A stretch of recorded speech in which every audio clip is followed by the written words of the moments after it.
दोस्तों, आज की वीडियो बेहद ही खास होने वाली है। माताएं एवं बहनों, आज की वीडियो में हम आपको बताएंगे कि पितृपक्ष के दौरान कुछ ऐसे काम है जो कि जरूर ही कर लेने चाहिए। पर उससे पहले हम जान लेते हैं कि पितृपक्ष में कौन सी गलतियां भूलकर भी नहीं करनी चाहिए। फिर हम जानेंगे पितृपक्ष में वह कौन सा काम कर लेने से आपके सभी मनोकामनाएं इच्छाएं पूरी हो जाती हैं और आपके पूर्वज भी आपसे प्रसन्न हो जाते हैं। यानी कि आपका पितृदेव आपसे प्रसन्न हो जाते हैं और आपको मिलता है मनोवांछित फल। इन सभी बातों को जानने के लिए चलिए इस वीडियो के माध्यम से इस चैनल से हम आपको सभी जानकारी देंगे। माताएं बहनों, आप सभी को हम बता दें कि हमारा यह मकसद है कि यह जानकारी फ्री मध्य से भारत के हर नागरिक को यह जानकारी बिल्कुल की फ्री माध्यम से पहुंचना। इसलिए आपसे हाथ जोड़कर निवेदन है, पितृपक्ष की इस वीडियो को ज्यादा से ज्यादा शेयर करें और लाइक करें और कमेंट बॉक्स में जय पितृदेव जरूर लिखें। चलिए सभी बातों को बारी बारी से जान लेते हैं। पितृपक्ष के दौरान भूलकर भी ना खाएं। यह 5 चीज नहीं तो नाराज हो जाएंगे। पिता दोस्तों, हिंदू धर्म में पितृपक्ष को बहुत महत्वपूर्ण माना जाता है। साथ में हम आपको बता दें कि अगर आप पितृदोष से हैं परेशान तो पितृपक्ष में करें यह चमत्कारी उपाय, जिससे हर बिगड़ा हुआ कार्य बन जाएगा और होगा लाभ ही लाभ। उससे पहले आप सभी को हम बता दें कि हमेशा रहोगे खुशहाल जीवन हो जाएगा और पितरों का मिलेगा असीम आशीर्वाद। इस बिखरी पक्ष राज्य के रूप में भी जाना जाता है। यह पूर्ण अवधि मित्रों को समर्पित है। हिंदू कैलेंडर के अनुसार इस साल पितृपक्ष सन 2025 में पितृपक्ष का शुभारंभ 7 सितंबर 2025 रविवार से होगा और इसका समापन 21 सितंबर 2025 रविवार को होगा। ये पखवाड़ा कुल 15 दिनों का होता है, जिसे हिंदू धर्म में पूर्वजों की आत्माओं को श्रद्धांजलि देने और उनके आशीर्वाद प्राप्त करने के लिए अत्यंत पवित्र माना जाता है। इसे श्राद्ध पक्ष या महालय पक्ष भी कहा जाता है। इस अवधि में प्रत्येक दिन का अलग महत्व होता है और व्यक्ति अपनी तिथि या फिर अमावस्या के दिन पितरों का श्राद्ध, पिंडदान और तर्पण करके उन्हें संतुष्ट करता है। पूर्णिमा तिथि पितृपक्ष की शुरुआत और अमावस्या तिथि इसके समापन का प्रतीक है। ऐसी मान्यता है कि इस दौरान पितरों का श्राद्ध कर्म करने से उन्हें मोक्ष की प्राप्ति होती है। सनातन धर्म में पितृपक्ष का विशेष महत्व है। पितृ के पक्ष के दौरान पितरों का दर्पण, श्रद्धा और पिंडदान किया जाता है। श्रद्धा भाव रखते हुए पूर्वजों का श्राद्ध पितरों की शांति के लिए विधि विधान से करना चाहिए। मानता है कि श्राद्ध पक्ष के 15 दिनों के दौरान पितर धरती पर आते हैं। ऐसे में उनका आशीर्वाद पाने के लिए उन्हें तृप्ति करना बहुत जरूरी है। दौरान पितरों की आत्मा की शांति के लिए कई तरह के उपाय को करने के साथ ब्राह्मणों को भोजन करना शुभ माना जाता है। अगर आप अपने पितरों को खुश देखना चाहते हो भाई बहनों, अगर आप अपने पितरों को खुश देखना चाहते हो तो सच्चे हृदय से इस वीडियो को लाइक जरूर कर दीजिए और कमेंट बॉक्स में हर हर महादेव जय भगवान विष्णु अवश्य ही लिखें, जिससे कि आपकी पुकार सीधी आपके पितरों तक पहुंच जाएगी। इसलिए और ऐसी ही भारतवर्ष में हम इतने ही ज्ञानवर्धक जानकारी पूरे भारतवर्ष में चैनल के माध्यम से पहुंच रहे हैं। इसलिए आप इस चैनल को जरूर ही सब्सक्राइब करें और इस वीडियो को आप सभी ज्यादा से ज्यादा शेयर करें, जिससे कि आपसे आपके पुत्र भी इससे प्रसन्न होंगे और आपकी सभी मनोकामनाएं इच्छाओं को वह पूरा करेंगे। पितृपक्ष के दौरान खानपान का विशेष ध्यान रखने की जरूरत है। आइए जानते हैं पितृपक्ष के दौरान कौन सी सब्जियां नहीं खानी चाहिए और कौन से काम नहीं करने चाहिए। सबसे पहले तो इस बात का ख्याल रखें कि जो व्यक्ति श्रद्धा क्रिया करता है उससे बाहर के बने खाने का सेवन नहीं करना चाहिए। उसे व्यक्ति को 15 दिन तक सात्विक भोजन ही करना चाहिए। दरअसल धार्मिक दृष्टि से बाहर का खाना अशुद्ध माना जाता है। प्रिय मित्रों, वीडियो में आगे बढ़ने से पहले मेरा आप सभी से अनुरोध है कि अगर आप लोग भी चाहते हैं कि भगवान विष्णु और माता लक्ष्मी का आशीर्वाद आप लोगों पर बना रहे हो। इस वीडियो को एक लाइक करें, हमारे चैनल को सब्सक्राइब अवश्य करें और बेल नोटिफिकेशन अवश्य दबाएं ताकि हमारी हर आने वाली वीडियो का नोटिफिकेशन सबसे पहले आपको मिल सके। इसलिए आप चैनल को जरूर सब्सक्राइब करें। पितृपक्ष में इन चीजों का भूलकर भी ना करें। सेवन, एक पितृ पक्ष में मसूर की दाल का सेवन नहीं करना चाहिए। दरअसल ऐसा करना अशुभ माना जाता है। ज्योतिष शास्त्र में मसूर दाल का संबंध मंगल से माना गया है और मंगल क्रोध का कारक है। इसलिए मसूर दाल का सेवन पितृ पक्ष में मना किया गया है। दो पक्का चावल, जिसे उसने भी कहा जाता है, इसका सेवन भी पितृपक्ष में वर्जित माना गया है। पूजा पाठ के काम में अरवा चावल का इस्तेमाल किया जाता है, जिसे कच्चे चावल के नाम से भी जाना जाता है। इसका सेवन आप कर सकते हैं। 3 शास्त्रों के अनुसार इस दौरान मूली और गाजर का सेवन नहीं करना चाहिए। दरअसल मूली और गाजर को अशुद्ध माना जाता है। पूजा पाठ में इनका इस्तेमाल भी वर्जित है। दरअसल इस सब्जियों का संबंध राहु से होता है। 4 शास्त्रों में अरबी का सेवन भी पितृपक्ष में वर्जित माना गया है। इसलिए इस दौरान अरबी और करेला को सेवन भूलकर भी ना करें, वरना आपके पिटारी आपसे नाराज हो सकते हैं। दूध का सेवन नहीं करना चाहिए। हालांकि आप जिस दिन पितरों की तिथि है उसी दिन उनके नाम का खीर बना सकते हैं। दरअसल खीर को पितरों का भजन माना गया है, इसलिए खीर का सेवन आप कर सकते हैं। 6. भूलकर भी पितृपक्ष के दौरान किचन में लोहे के बर्तन का इस्तेमाल भूलकर भी नहीं करना चाहिए। इस दौरान लोहे के बर्तन में खाना नहीं बनना चाहिए। धार्मिक मान्यताओं के अनुसार पितृपक्ष में लोहे के बर्तन में खाना बनाने से पितृ नाराज हो जाते हैं। दरअसल पितृपक्ष के दौरान पितृ लोहे के बर्तन में खाना बनाने से तृप्त नहीं हो पाते हैं। यही वजह है कि इस दौरान लोहे के बर्तन का इस्तेमाल ना करें। इससे उनकी आत्मा को शांति नहीं मिलती है। पितृपक्ष में भूलकर भी ना करें। ये का एक श्रद्धा के दौरान दर्पण के लिए काले तिल का प्रयोग किया जाता है। इस दौरान भूलकर भी लाल या सफेद तिल का इस्तेमाल ना करें। 2 पितृपक्ष के दौरान मांगलिक कार्य नहीं करनी चाहिए, जैसे विवाह, गृह प्रवेश, दुकान का मुहूर्त आदि। इस तरह के मांगलिक कार्य नहीं करनी चाहिए। साथ ही इस समय में कोई भी नया सामान भी नहीं खरीदना चाहिए। 3 पितृपक्ष में किसी से भी झूठ नहीं बोलना चाहिए। इसके अलावा किसी को अपशब्द नहीं कहना चाहिए। सट्टा खेलने, किसी के साथ छल कपट करना, इस तरह के कार्य नहीं करने चाहिए। ऐसा करने से पिटारी नाराज हो जाते हैं। साथ ही पितृ पक्ष के दिनों में ब्रह्मचर्य का पालन करना चाहिए। पर यदि कोई जानवर साधु आता है तो उनका अपमान ना करें। इन लोगों का अपमान करने से आपके पिता आपसे नाराज हो सकते हैं। साथ ही घर की चौखट पर यदि कोई गाय, कुत्ता, भिखारी आता है तो उनका अपमान भी ना करें। 5 श्राद्ध करने वाले को बाल, नाखून और दाढ़ी नहीं कटवानी चाहिए। चलिए दोस्तों, अब जानते हैं कि पितृपक्ष में क्या करना चाहिए। 1. पितृपक्ष में प्रतिदिन पितृ गायत्री मंत्र का जप अवश्य करें। पितृ दोष से मुक्ति मिलेगी। 2. प्रत्येक श्रद्धा वाले दिन गाय, कुत्ते, चींटियां और कौन को भी भोजन प्रदान करना चाहिए। इन चीजों की भी है मनाही।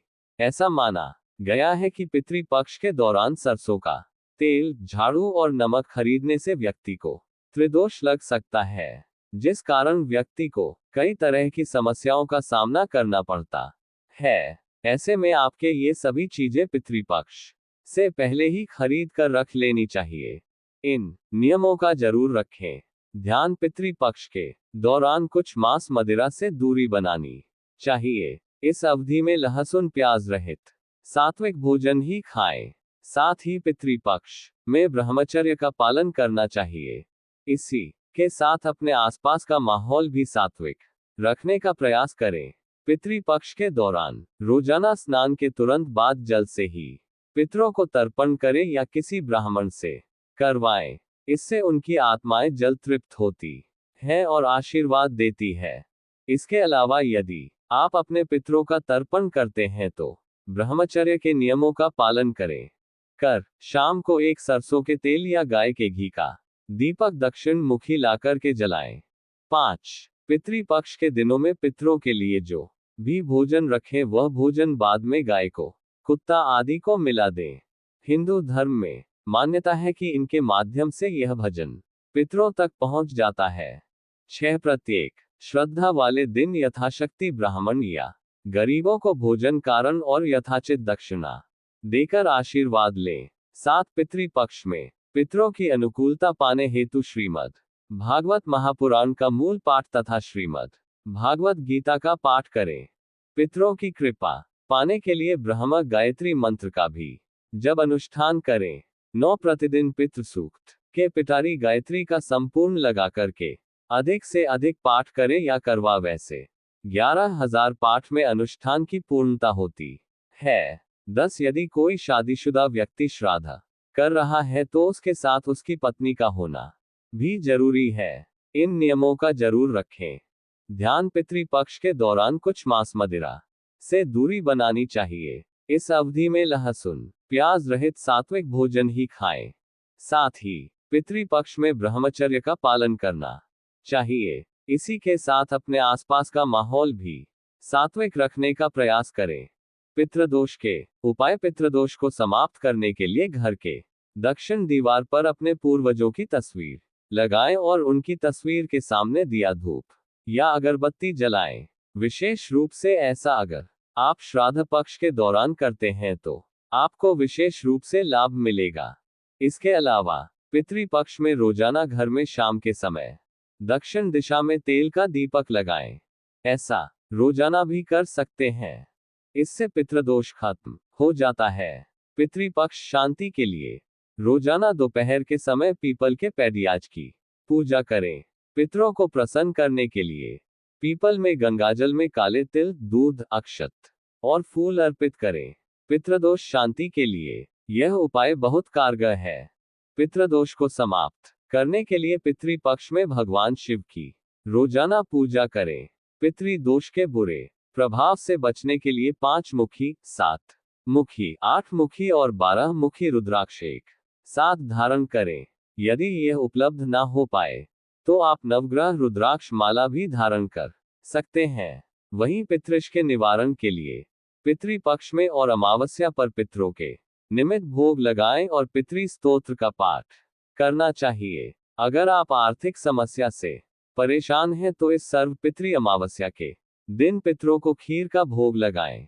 उन्हें दूध और चावल से बना खीर और पूरी अर्पित करें। यदि भोजन चांदी के बर्तन में परोसा जाए तो ज्यादा शुभ होगा। पितरों को खीर पूरी चढ़ाने के बाद 21 कन्याओं और 7 बालकों को खीर पूरी खिलाएं। ऐसा करने से पितृ प्रसन्न होते हैं। साथ ही घर में धन धान्य आता है। इससे परिवार के लोगों की आय का स्रोत भी बढ़ता है। अगर किसी की शादी नहीं हो रही है, बार बार रिश्ता टूट जाता है, तो इस समस्या से छुटकारा पाने के लिए पितृपक्ष में नारियल का टोटका अपनाएं। इसके तहत चींटियों के बिल के पास 3 नारियल के गोले जमीन में दबा दें। इससे परेशानी दूर हो जाएगी। अगर आपका कोई काम नहीं बन रहा है या कोई मनोकामना अधूरी है तो आप पितृपक्ष पर इसके लिए उपाय कर सकते हैं। माताएं बहनों, चैनल कभी आपको गलत जानकारी नहीं देगा, इसलिए आप इस वीडियो को लाइक जरूर ही कर दीजिए और कमेंट बॉक्स में हर हर महादेव जरूर लिखें।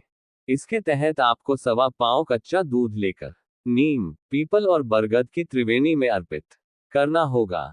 दूध चढ़ाने के बाद वृक्ष की 7 बार परिक्रमा करनी होगी। इस दौरान आप ओम नमो भगवते वासुदेवाय मंत्र का जाप करें। अगर आपके घर में कोई काफी बीमार है तो आप पितृपक्ष की चतुर्दशी के दिन रोगी के सिरहाने एक लाल पोटली रख दें। थैले में 100 ग्राम गेहूं के दानों के साथ 1 रुपया का सिक्का और 1 कील बांधकर रख दें। अब अगले दिन सुबह इस पोटली को पीपल के वृक्ष की जड़ में गाड़ आते समय किसी से कुछ बोले ना। ऐसा करने से जल्द ही स्वास्थ्य लाभ होगा। मनोकामनाओं की पूर्ति के लिए पितृपक्ष में रोजाना पीपल के वृक्ष पर दोपहर में जल, पुष्प, अक्षत, दूध, गंगाजल, काले तिल चढ़ाएं और स्वर्गीय परिजनों को याद करें। ऐसा करने से पितृगण प्रसन्न होते हैं। अगर किसी की कुंडली में पितृ दोष है तो पितृपक्ष के सोमवार को प्रातः काल में स्नान कर नंगे पैर शिव मंदिर में जाएं। अब शिवलिंग पर आग के 21 पुष्प, कच्ची लस्सी और बिल पत्र चढ़ाएं। इससे दोष दूर हो जाएगा। अगर आपके काम बिगड़ रहे हैं और लाख कोशिशों के बावजूद कामयाबी नहीं मिल रही है तो पीपल तथा बरगद के पेड़ लगाएं। साथ ही विष्णु भगवान के मंत्र का जाप करें। ऐसा करने से कार्यों में फंसाव दूर हो जाएंगे। पितृ अमावस्या के दिन बबूल के पेड़ के नीचे पितरों के लिए भोजन रखने से पूर्वज खुश होते हैं। इससे बुरी नजर से भी बचाव होता है। जॉब ऑफ बिजनेस में सफलता पाने के लिए पितृ अमावस्या के दिन कच्चा दूध, 2 लौंग, थोड़े बताशे और काला तिल चढ़ाएं। ऐसा करने से आपकी सारी समस्याएं दूर हो जाएंगी है। इस दौरान भूलकर भी लाल या सफेद तिल का इस्तेमाल ना करें। जो घर की चौखट पर आएगा कुत्ते को भिखारी या अन्य किसी को भूखा ना लौटाए। अतिथियों का आधार के साथ सत्कार करें। भूलकर भी किसी का अपमान ना करें। श्राद्ध करने वाले को बाल, नाखून और दाढ़ी नहीं कटवाना चाहिए। श्राद्ध पक्ष के दौरान साबुन, शैम्पू या किसी भी प्रकार का तेल का उपयोग ना करें। श्राद्ध करने के लिए लोहे के बर्तन का इस्तेमाल नहीं करना चाहिए, ना ही स्टील के बर्तन का प्रयोग करना चाहिए। इस दौरान आप पीतल के बर्तन में भोजन कर सकते हैं और तांबे के बर्तन में पानी पीना चाहिए। श्रद्धा के लिए आप जो भोजन बना रहे हैं उसको ना तो चखना चाहिए ना ही पहले खुद खाना चाहिए। जरा पिता का श्राद्ध पुत्र करता है। पुत्र के ना होने पर पत्नी को श्राद्ध करना चाहिए। पत्नी ना होने पर सगा भाई श्राद्ध कर सकता है। एक से ज्यादा पुत्र होने पर बड़े पुत्र को श्राद्ध करना चाहिए। उक्त नियम से श्रद्धा नहीं करने पर पितृ नाराज हो जाते हैं। अपने घरों में बड़ा पुत्र है फिर भी छोटा पुत्र श्रद्धा करता है। छोटा पुत्र यदि अलग रह रहा है तब भी सभी को एक जगह एकत्रित होकर श्राद्ध करना चाहिए। चलिए दोस्तों, अब जानते हैं कि पितृ पक्ष में क्या करना चाहिए। एक, पितृ पक्ष में प्रतिदिन पितृ गायत्री मंत्र का जप अवश्य करें। पितृ दोष से मुक्ति मिलेगी। 2, प्रत्येक श्रद्धा वाले दिन गाय, कुत्ते, चींटियां और कौन को भी भोजन प्रदान करना चाहिए। 3, पितृ पक्ष के दौरान रोजाना स्नान के तुरंत बाद जल से ही पितरों को तर्पण करें या किसी ब्राह्मण से करवाए। इससे उनकी आत्माएं जल्द तृप्त होती हैं और आशीर्वाद देती हैं। इसके अलावा यदि आप अपने पितरों का तर्पण करते हैं तो ब्रह्मचारी के नियमों का पालन करें। जो भी भोजन रखे वह भोजन बाद में गाय को, कुत्ता आदि को खिला दें। हिंदू धर्म में मान्यता है कि इनके माध्यम से यह भोजन पितरों तक पहुंच जाता है। 6, प्रत्येक श्रद्धा वाले दिन यथाशक्ति ब्राह्मण या गरीबों को भोजन कारण और यथाचित दक्षिणा देकर आशीर्वाद लें। 7, पितृ पक्ष में पितरों की अनुकूलता पाने हेतु श्रीमद् भागवत महापुराण का मूल पाठ तथा श्रीमद् भागवत गीता का पाठ करें। पितरों की कृपा पाने के लिए ब्रह्म गायत्री मंत्र का भी जप अनुष्ठान करें। 9, प्रतिदिन पितृ सूक्त के पिटारी गायत्री का संपूर्ण लगा के अधिक से अधिक पाठ करें या करवा वैसे 11,000 पाठ में अनुष्ठान की पूर्णता होती है। 1, अनाज का दान करना बहुत शुभ होता है, खासकर गेहूं, चावल और दालें। इससे गरीबों को भोजन मिलता है और आपको भगवान विष्णु की कृपा प्राप्त होती है। अनाज का दान करने से आपको सुख, समृद्धि और स्वास्थ्य मिलता है। 2, वस्त्र, नए और स्वच्छ वस्त्रों का दान करना चाहिए, खासकर गरीब बच्चों और महिलाओं को। इससे उन्हें स्वच्छता और गरिमा मिलती है। वस्त्र का दान करने से आपको समाज में सम्मान मिलता है। वस्त्र दान करने से गरीबों को सामाजिक सम्मान मिलता है। 3, फल और सब्जियां। फल और सब्जियों का दान करना स्वास्थ्य और पोषण के लिए बहुत महत्वपूर्ण है। गरीबों को ताजे फल और सब्जियां देने से उन्हें स्वस्थ जीवन मिलता है। फल और सब्जियों का दान करने से आपको स्वास्थ्य और तंदुरुस्ती मिलती है। 4 पुस्तकें। पुस्तकों का दान करना ज्ञान और शिक्षा के लिए बहुत महत्वपूर्ण है। गरीब बच्चों को पुस्तकें देने से उन्हें शिक्षा मिलती है। पुस्तकों का दान करने से आपको ज्ञान और बुद्धिमत्ता मिलती है। पुस्तकें दान करने से गरीब बच्चों को शिक्षा की दिशा में आगे बढ़ने में मदद मिलती है। 5. चिकित्सा सामग्री। चिकित्सा सामग्री का दान करना गरीबों के स्वास्थ्य के लिए बहुत महत्वपूर्ण है। अस्पतालों और स्वास्थ्य केंद्रों को चिकित्सा सामग्री देने से गरीबों को स्वास्थ्य सेवाएं मिलती हैं। चिकित्सा सामग्री का दान करने से आपको स्वास्थ्य और सुख मिलता है। 6. पानी के बर्तन। पानी के बर्तनों का दान करना गरीबों को पीने के पानी की सुविधा देता है। इससे उन्हें स्वच्छता और स्वास्थ्य मिलता है। पानी के बर्तनों का दान करने से आपको स्वच्छता और सुख मिलता है। सावध दिए और तेल। दियों और तेल का दान करना गरीबों को रोशनी की सुविधा देता है। इससे उन्हें घर में रोशनी मिलती है। दियों और तेल का दान करने से आपको रोशनी और सुख मिलता है। 8. शिक्षा सामग्री। शिक्षा सामग्री जैसे कि पेंसिल, किताबें और बैग का दान करना गरीब बच्चों को शिक्षा मिलती है। शिक्षा सामग्री का दान करने से आपको ज्ञान और बुद्धिमत्ता मिलती है। शिक्षा सामग्री दान करने से गरीब बच्चों को शिक्षा की दिशा में आगे बढ़ने में मदद मिलती है। 9. भोजन। भोजन का दान करना गरीबों को भोजन की सुविधा देता है। इससे उन्हें स्वस्थ जीवन मिलता। पितृपक्ष में कुछ कामों को करने से बचना चाहिए जो इस प्रकार हैं। धार्मिक कार्य। एक, नए देवताओं की पूजा ना करें। पितृपक्ष में नए देवताओं की पूजा ना करें क्योंकि यह पितरों की आत्मा को अप्रसन्न कर सकता है। 2. नए त्योहार ना मनाएं। पितृपक्ष में नए त्योहार ना मनाएं क्योंकि यह पितरों की आत्मा को अप्रसन्न कर सकता है। 3. नए मंत्रों का जाप ना करें। पितृपक्ष में नए मंत्रों का जाप ना करें क्योंकि यह पितरों की आत्मा को अप्रसन्न कर सकता है। सामाजिक कार्य। एक, नए संबंध ना बनाएं। पितृपक्ष में नए संबंध न बनाएं क्योंकि यह पितरों की आत्मा को अप्रसन्न कर सकता है। 2. नए व्यवसाय ना शुरू करें। पितृपक्ष में नए व्यवसाय ना शुरू करें क्योंकि यह पितरों की आत्मा को अप्रसन्न कर सकता है। 3. नए घर में ना जाएं। पितृपक्ष में नए घर में ना जाएं क्योंकि यह पितरों की आत्मा को अप्रसन्न कर सकता है। व्यक्तिगत कार्य। एक, नए वस्त्र ना खरीदें।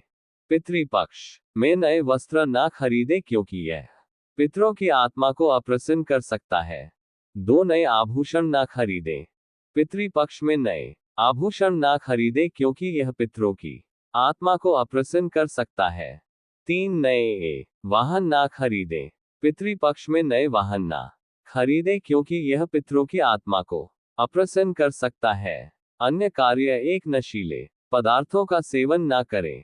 पितृपक्ष में नशीले पदार्थों का सेवन ना करें क्योंकि यह पितरों की आत्मा को अप्रसन्न कर सकता है। 2. झूठ ना बोले। पितृपक्ष में झूठ ना बोले क्योंकि यह पितरों की आत्मा को अप्रसन्न कर सकता है। 3. चोरी ना करें। पितृपक्ष में चोरी ना करें क्योंकि यह पितरों की आत्मा को अप्रसन्न कर सकता है। इन कामों को करने से बचने से पितरों की आत्मा प्रसन्न होती है और आपको उनकी कृपा प्राप्त होती है। देखना चाहते हो भाई बहनों, अगर आप अपने पितरों को खुश देखना चाहते हो तो सच्चे हृदय से इस वीडियो को लाइक जरूर कर दीजिए और कमेंट बॉक्स में हर हर महादेव जय भगवान विष्णु अवश्य ही लिखें, जिससे कि आपकी पुकार सीधी आपके पितरों तक पहुंच जाएगी। इसलिए और ऐसी ही भारतवर्ष में हम इतने ही ज्ञानवर्धक जानकारी पूरे भारतवर्ष में चैनल के माध्यम से पहुंच रहे हैं। इसलिए आप इस महायोग टीवी चैनल को जरूर ही सब्सक्राइब करें और इस वीडियो को आप सभी ज्यादा से ज्यादा शेयर करें, जिससे कि आपसे आपके पुत्र भी इससे प्रसन्न होंगे और आपकी सभी मनोकामनाएं इच्छाओं को वह पूरा करेंगे। पितृपक्ष के दौरान खानपान का विशेष ध्यान रखने की जरूरत है। आइए जानते हैं पितृपक्ष के दौरान कौन सी सब्जियां नहीं खानी चाहिए और कौन से काम नहीं करने चाहिए। सबसे पहले तो इस बात का ख्याल रखें कि जो व्यक्ति श्रद्धा क्रिया करता है उससे बाहर के बने खाने का सेवन नहीं करना चाहिए। उसे व्यक्ति को 15 दिन तक सात्विक भोजन ही करना चाहिए। दरअसल धार्मिक दृष्टि से बाहर का खाना अशुद्ध माना जाता है।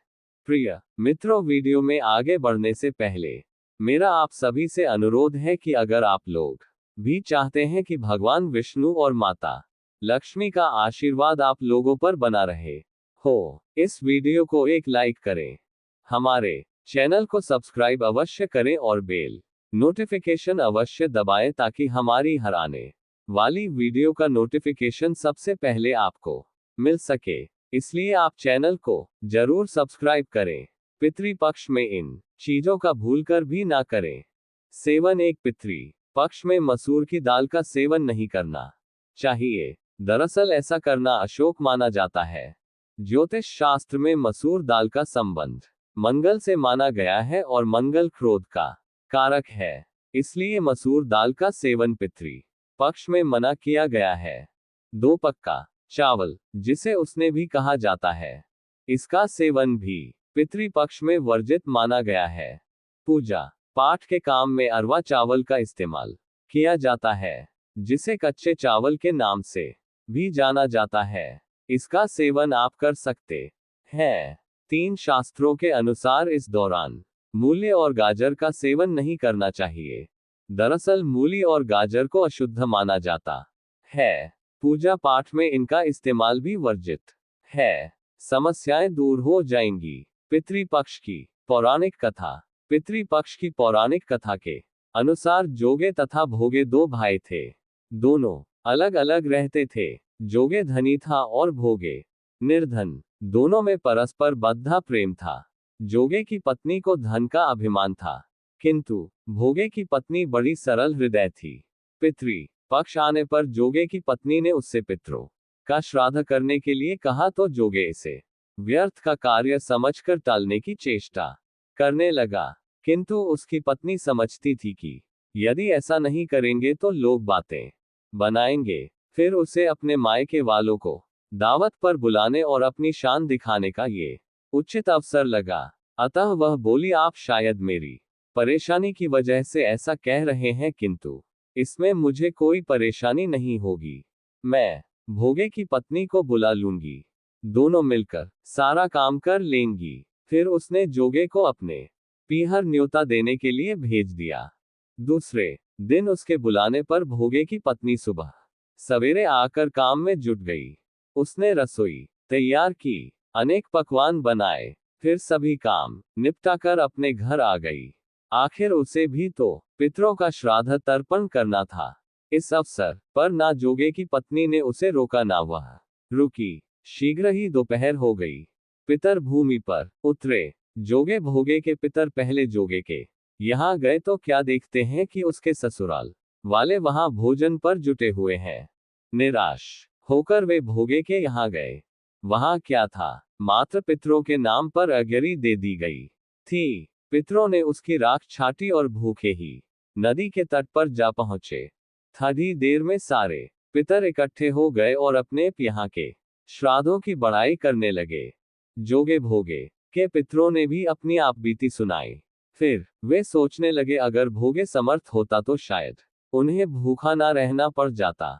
मगर भोगे के घर में तो 2 जून की रोटी भी खाने को नहीं थी। यही सब सोचकर उन्हें भोगे पर दया आ गई। अचानक वे नाच नाच कर गाने लगे, भोगे के घर धन हो जाए, भोगे के घर धन हो जाए।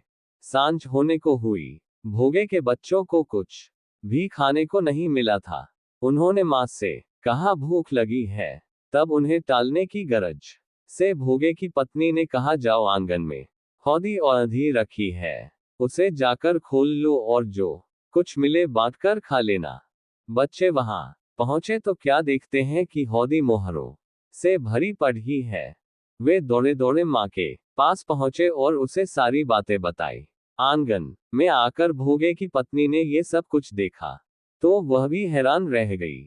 इस प्रकार भोगे भी धनी हो गया, मगर धन पाकर वह घमंडी नहीं हुआ। दूसरे साल का पितृपक्ष आया। श्राद्ध के दिन भोगे की स्त्री ने 56 प्रकार के व्यंजन बनाए, ब्राह्मणों को बुलाकर श्राद्ध किया। भोजन कराया, दक्षिणा दी। जेठ जेठानी को सोने चांदी के बर्तनों में भोजन कराया। इससे पितर बुध प्रसन्न तथा तृप्त हुए।